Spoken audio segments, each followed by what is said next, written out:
Shoulders एक हम daily basis पे यूज़ करने वाले मोस्ट इंपॉर्टेंट मसल्स हैं और रियर हेड हमें पुल, थ्रो और अपराइट पोस्चर मेंटेन करने में हेल्प करता है। अनफॉर्चुनेटली रियर डेल्टॉइड को ट्रेनिंग रूटीन्स में अक्सर इग्नोर किया जाता है और इसे फ्रंट और मिडल पोर्शंस ऑफ शोल्डर्स से डिस्प्रोपोर्शनली कम वर्क मिलता है। इससे डिस्प्रोपोर्शनेट अपीयरेंस क्रिएट हो सकती है जहां शोल्डर्स का फ्रंट पार्ट बैक से सिग्निफिकेंटली बड़ा दिखाई देता है। सो आपको बिगर और stronger balance looking shoulders build करने में हेल्प करने के लिए मैं इस वीडियो में 5 स्टेप्स आउटलाइन करूंगा। फर्स्ट, आपको माइंड मसल कनेक्शन को इम्प्रूव करने पर वर्क करना होगा, क्योंकि रियर डेल्ट को इफेक्टिवली ट्रेन करने के लिए ये विशेष रूप से इम्पॉर्टेंट है। देखिए, रियर डेल्ट से इन्वॉल्व करने वाले किसी भी पुलिंग मूवमेंट में आपके बैक के दूसरे मसल्स जैसे लैट्स, रोम्बॉइड्स और ट्रैप्स का टेक ओवर करना बहुत ईजी है। सो यहाँ माइंड मसल कनेक्शन काम आता है।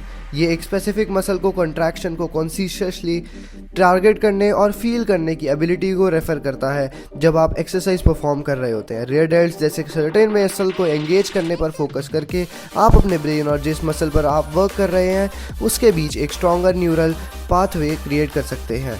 ये एक्चुअली कुछ ऐसा है जिसे ट्रेन और इम्प्रूव किया जा सकता है टाइम के साथ, और ऐसा करने से आपके वर्कआउट्स की इफेक्टिवनेस एनहांस हो सकती है, ये इंश्योर करके कि आप उन मसल फाइबर्स को रिक्रूट कर रहे हैं जिन्हें आप टारगेट करना चाहते हैं, सराउंडिंग मसल ग्रुप्स पर रिलायंस को रिड्यूस करते हुए। सो आप एक्चुअली प्रैक्टिस में ऐसा कैसे करते हैं? फर्स्ट, रियर डेल्ट्स के लिए कोई भी एक्सरसाइज परफॉर्म करते समय कॉन्शियसली इन मसल्स के बारे में सोचना स्टार्ट करें जो आपके शोल्डर्स के पीछे हैं। एक्चुअली अपने माइंड में विजुअलाइज करें कि आप शोल्डर्स के पीछे के मसल्स का यूज़ कर रहे हैं। डंबल्स उठाने या अपने हैंड्स में वेट्स उठाने पर कम फोकस करें जब आप रोज़ और रिवर्स फ्लाइज परफॉर्म करते हैं। इंस्टेड अपने एल्बोज और शोल्डर्स को पीछे से पुल अप करने में ध्यान रखें, हैंड से नहीं। आपको ये भी इंश्योर करना होगा कि आपके मूवमेंट्स कंट्रोल्ड हैं और आप मोमेंटम का यूज़ नहीं कर रहे हैं, इवन अगर इसका मतलब है लाइटर वेट्स यूज़ करना। अगेन ये फर्स्ट स्टेप है, क्योंकि अगर आप रियर डेल्ट्स का यूज़ करने पर कॉन्सेंट्रेट नहीं कर रहे हैं तो बहुत लाइकली है कि आपके बैक के bigger more powerful muscles take over कर लेंगे। स्टेप 2, किसी भी रियर डेल्ट एक्सरसाइज को करने से पहले आपने मसल्स को ग्रो और डेवलप होने के लिए राइट कंडीशन सेटअप करना है। अगर आप बिगिनर हैं, सिंपली अपने रियर शोल्डर्स मसल्स को ट्रेन करना कुछ मसल ग्रोथ को स्टिमुलेट करने के लिए इनफ होगा। हाउएवर, अगर आप वेट्स के साथ कुछ टाइम से ट्रेनिंग कर रहे हैं तो मोर मसल बिल्ड करने के लिए कैलोरी सरप्लस में होना हाईली बेनिफिशियल होगा। अगर आप एक मैन हैं, आप ये बहुत सिंपली कर सकते हैं, अपने वेट को 15 से मल्टीप्लाई करके और फिर उस नंबर में 250 से 500 कैलोरीज ऐड करके अपने कैलोरी सरप्लस स्टार्टिंग टारगेट के लिए। फिर इंश्योर करें कि आप 7 ग्राम प्रोटीन पर pound of body weight allocate कर रहे हैं और उस नंबर को 4 से मल्टीप्लाई करके अपने टोटल कैलोरी से सब्ट्रैक्ट करें। आपके बाकी कैलोरीज फैट्स और कार्ब्स से आएंगे। टोटल में कैलोरीज का ये सरप्लस मसल मास बिल्ड और मेंटेन करने के लिए रिक्वायर्ड एनर्जी प्रोवाइड करता है, मसल प्रोटीन सिंथेसिस को सपोर्ट करके और आपको हायर लेवल पर परफॉर्म करने और स्ट्रॉन्गर होने के लिए मोर एनर्जी होने में हेल्प करता है। एक कैलोरी सरप्लस ये भी इंश्योर करता है कि ओवरऑल न्यूट्रिएंट्स की अबंडेंस हो, क्योंकि इसेंशियल विटामिन्स, मिनरल्स और मैक्रोन्यूट्रिएंट जो सब मसल फंक्शन और रिकवरी में रोल प्ले करते हैं। न्यूट्रिएंट रिच फूड से मोर कैलोरीज खाना भी मैनी अदर फिजियोलॉजिकल प्रोसेसेस को ऑप्टिमाइज करता है जो मसल ग्रोथ के लिए एसेंशियल है, जैसे टेस्टोस्टेरोन और IGF-1 जैसे हार्मोन्स को बूस्ट प्रोवाइड करना और साथ ही कोर्टिजोल को रिड्यूस करना। अब स्टेप 3 है एक्चुअली रियर डेल्ट्स को इफेक्टिव एक्सरसाइजेस के साथ ट्रेन करना। इवन दो बेंच प्रेस और ओवरहेड प्रेस जैसे कंपाउंड एक्सरसाइजेज एंटीरियर और मिड डेल्टॉइड्स को इफेक्टिवली स्टिमुलेट करते हैं, वो पोस्टीरियर पोर्शन के लिए मच नहीं है, लेकिन रियर डेल्ट्स के लिए वेरी इफेक्टिव कंपाउंड एक्सरसाइज है जैसे डंबल बेंट ओवर हाईली रो। इस एक्सरसाइज के लिए आप अपने अपर बॉडी को ग्राउंड के पैरेलल चाहते हैं और ये रेगुलर रोज से डिफरेंट है जहां आप सिर्फ 45 से 60 डिग्री तक बेंड करते हैं, बट यहां आप फुल 90 डिग्री बेंड के लिए जाना चाहते हैं। फिर एक नी को बेंच पर रखें और अपना हाथ जो उस नी के सेम साइड पर है उसे भी बेंच पर रखें। जब डंबल को पीछे पुल करते हैं आप फिर से इसे रेगुलर रो से डिफरेंटली करना चाहते हैं। रेगुलर रो में आप अपने एल्बो को बॉडी के क्लोज रखेंगे अपने लैट्स को एंगेज करने के लिए, लेकिन ये पोस्टीरियर डेल्टॉइड से मेजॉरिटी ऑफ वर्क ले लेता है जिससे आप टारगेट करना चाहते हैं। सो इंस्टेड आप चाहते हैं कि आपके नकल्स फॉरवर्ड फेस करें और आप डंबल को पीछे पुल करते समय आपके एल्बो आपकी बॉडी से 90 डिग्री एंगल पर हो। माइंड मसल कनेक्शन फील करने पर कंसंट्रेट करें और पुल करते समय अपने रियर डेल्ट के साथ पुल करें। अनदर सिमिलर कंपाउंड एक्सरसाइज जो आप कर सकते हैं वो है बेंट ओवर हाईली रो। यहाँ आप एक बारबल लेंगे और इसे शोल्डर विड्थ से थोड़ा वाइडर पकड़ेंगे। फिर सिमिलर 90 डिग्री एंगल तक बेंड डाउन करें जहाँ आपका बैकग्राउंड के पैरेलल हो और बारबल को अपने चेस्ट की तरफ पुल करें, एल्बोज को बॉडी से 90 डिग्री एंगल पर रखते हुए। क्योंकि आपके अपर बॉडी को सपोर्ट करने के लिए कोई बेंच नहीं है, लोअर बैक इंजरी से बचने के लिए गुड स्पाइनल पोस्चर मेंटेन करना एक्स्ट्रा इंपॉर्टेंट है।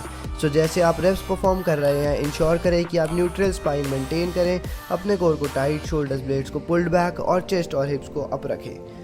आप पोस्टीरियर हेड को टारगेट करने के लिए फेस पुल्स भी परफॉर्म कर सकते हैं। केबल स्टार्टिंग हाइट को सेटअप करें ताकि पुली आपके फेस के सामने हो, रोप अटैच के साथ। फिर रोप को दोनों हैंड से पकड़ें, हैंड्स न्यूट्रल पोजीशन में थम्स अप के साथ। नेक्स्ट आप केबल को अपने फेस की तरफ पुल करेंगे। ऐसे करते समय अपने एल्बोज को बॉडी से सेम 90 डिग्री एंगल्स पर फ्लेयर्ड आउटवर्ड रखें। बेटर माइंड मसल कनेक्शन पाने के लिए अपने हैंड्स के बजाय एल्बोज से बैक पुल करने पर कॉन्सेंट्रेट करें इस एक्सरसाइज में। अब क्योंकि रेयर हेड को टारगेट करने का मोर डिफ़िकल्ट है, आप डेफिनेटली आइसोलेशन एक्सरसाइजेस परफॉर्म करना चाहेंगे और बेस्ट में से एक है reverse dumbbell fly. Knee slightly bend, shoulder width apart के साथ खड़े होकर स्टार्ट करें। फिर अपने हिप्स से हिंज करें ताकि आपका बैकग्राउंड के पैरेलल के करीब आए। वहाँ से अपने शोल्डर ब्लेड्स को स्क्वीज करें और डंबल्स को साइड्स की तरफ लिफ्ट करें, पूरे टाइम एल्बोज को स्लाइटली बेंड रखते हुए। अगेन हैंड्स के बजाय एल्बोज और शोल्डर्स को पीछे से लिफ्ट करने पर फोकस करें। फिर कंट्रोल्ड फैशन में वापस नीचे लाएं, मोमेंटम का यूज़ करने से बचने के लिए, और रिपीट करें।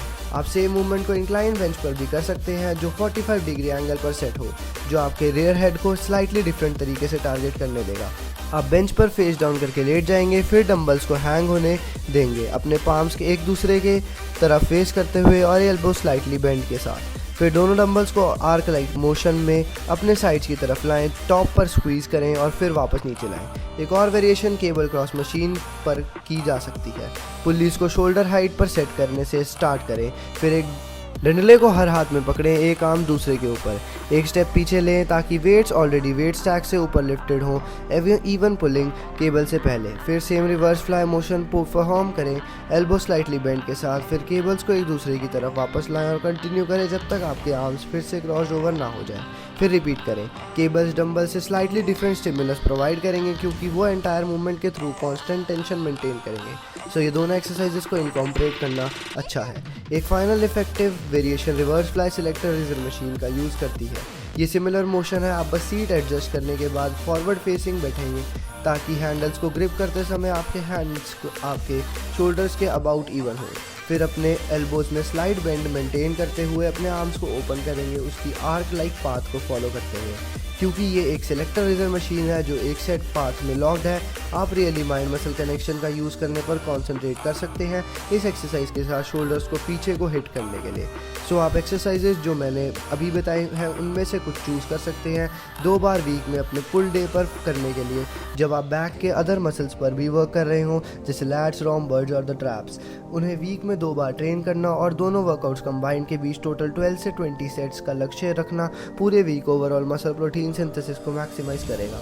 आपको जनरल रेप रेंज 8 से 12 रेप्स सेट और 3 से 4 सेट्स पर एक्सरसाइज के बीच स्टिक करना चाहिए ग्रोथ को मैक्सिमाइज करने के लिए। लेकिन इन सबसे एक्चुअली मसल ग्रोथ लीड करने के लिए स्टेप 4 आर्ग्यूएबली सबसे इंपॉर्टेंट है। आपको इन एक्सरसाइज के लिए टाइम के साथ ग्रेजुअली वेट इंक्रीज करना होगा जो आप लिफ्ट कर रहे हैं। रिमेंबर, आपको स्मार्ट होना है ऐसे करते समय क्योंकि बैक के अदर मोर डोमिनेंट मसल का टेक ओवर करना बहुत ईजी है। आपको इंश्योर करना होगा कि आप मोमेंटम का यूज़ नहीं कर रहे और आपका माइंड हमेशा एक्टिवली शोल्डर्स के पीछे को एंगेज करने पर फोकस्ड है। हाउएवर, गुड फॉर्म मेंटेन करने के ऊपर इन एक्सरसाइजेज में स्ट्रॉन्गर होना और मसल्स पर डिफिकल्टली और स्ट्रेस इंक्रीज करना एब्सोल्युटली नेसेसरी है टाइम के साथ। ये प्रोग्रेसिव ओवरलोड के नाम से जाना जाता है और मसल ग्रोथ के लिए फॉलो करने का ये एब्सोल्यूट नेसेसरी रूल है। आप ऑफ कोर्स सेट्स या रेप्स की संख्या भी इंक्रीज कर सकते हैं अपने रेयर डेल्ट एक्सरसाइजेस को प्रोग्रेसिवली ओवरलोड करने के लिए। लेकिन प्रोग्रेसिवली ओवरलोड करने का मोस्ट इफेक्टिव और सिंपलेस्ट ट्रैकेबल वेज में से एक इंसेंटिटी या वेट लोड को इंक्रीज करना है जो आप टाइम के साथ यूज़ करते हैं। इसीलिए मैं हाईली रिकमेंड करता हूँ कि आप सिंपली एक्सरसाइजेस पर जितना पॉसिबल हो उतना स्ट्रॉन्ग होने पर कॉन्सेंट्रेट करें जो मैंने अभी बताए, प्रॉपर फॉर्म मेंटेन करते हुए। फाइनली लास्ट स्टेप है अपने वर्कआउट रूटीन को हर 6 से 8 वीक्स में एटलीस्ट एक बार स्विच करना। बात यह है कि चाहे आप कितना भी हार्ड पुश करें, हैवियर वेट्स लिफ्ट करने के लिए, हार्डर ट्रेन करने के लिए और प्रोग्रेस करने के लिए, आप एक प्लेट्यू हिट करेंगे। आप टिपिकली मोस्ट प्रोग्रेस तब करेंगे जब आप कोई न्यू एक्सरसाइज स्टार्ट करते हैं, लेकिन फिर आपका बॉडी स्ट्रेसर के साथ अडॉप्ट हो जाता है और प्रोग्रेस रेस हमेशा स्लो डाउन हो जाती है। इसके अराउंड गेट करने के एक ग्रेट वे है अपने एक्सरसाइजेस को स्विच अप करना राइट जब आपका बॉडी अडेप्ट होना स्टार्ट करे कुछ वीक्स के बाद।